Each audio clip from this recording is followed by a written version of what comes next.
आज मेरी ड्यूटी लगी थी वकांडा साम्राज्य में से एक स्टील के बंडल और सीट से खाली हुई मालगाड़ी को वापस निकाल कर लाने में। तो आइए देखते हैं। सुबह के 5 बजे रनिंग रूम वालों ने मुझे नींद से जगाकर बताया, निम्डा डोजरस टेल मी। बड़े खतरनाक लोग हैं। लॉबी पहुंचकर ड्यूटी ऑन करने के बाद हम लाल कप्तान का पीछा करते हुए जा पहुंचे स्टेशन मास्टर के पास। स्टेशन मास्टर ने हमें एक मेल एक्सप्रेस में बिठाकर वकांडा साम्राज्य में पहुंचा दिया। वकांडा साम्राज्य के स्टेशन मास्टर के पास पहुंचकर मैंने देखा कि एक पोर्टर भाई साहब PCS लेवल की तैयारी कर रहे हैं, जिसके लिए वो करंट अफेयर पढ़ रहे हैं। स्टेशन मास्टर से चाबी लेने के बाद अब बारी थी गांजा फूंककर सोए हुए अपने हरिया भाई को नींद से जगाने की। हरिया भाई का टेंटवा दबाने के बाद मैंने हरिया भाई का जबाड़ा अच्छे से चेक किया। इसके बाद हरिया भाई के पैरों में लगे हुए घुंघरू निकाल दिए। हरिया भाई का ऑयल लेवल चेक करने के बाद अब हरिया भाई पूरी तरह नींद से जाग चुके थे। अब बारी थी वकांडा साम्राज्य के यूरेनियम भंडार से मालगाड़ी खींचकर लाने की। सामने खड़ी इस मालगाड़ी को देखकर हमारे हरिया भाई बोले, साली चलती फिरती कोकेन है, कोकेन। फिर हमारे हरिया भाई ने ट्रेन के ऐसी चोट मारी कि ट्रेन बोली।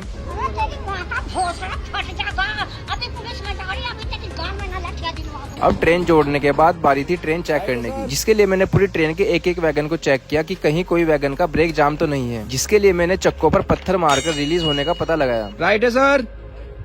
गार्ड साहब के साथ पूरी ट्रेन चेक करने के बाद हमारी ट्रेन एकदम रेडी तैयार थी। हमारी खाली हुई मालगाड़ी से ये इस तरह के स्टील के बड़े बड़े रोल और सीट की अलग अलग साइज की सीट हाइड्रोलिक मशीन द्वारा उठाई गई है, जहां से अब ये ट्रक में लोड होकर फैक्ट्री में जाएगी। इसके बाद मैं वापस आया तो गार्ड साहब का ब्रेक वाहन चमक रहा था। ये एकदम नया ब्रेक वाहन था, जिसकी सीटों की पन्नी भी अभी तक नहीं उतरी थी। इस ब्रेक वाहन में गार्ड साहब की कुर्सी बहुत आरामदायक थी। अब मुझे थोड़ा सा सुसु करना था। आज सुसु करने में मुझे बहुत मुश्किलों का सामना करना पड़ा।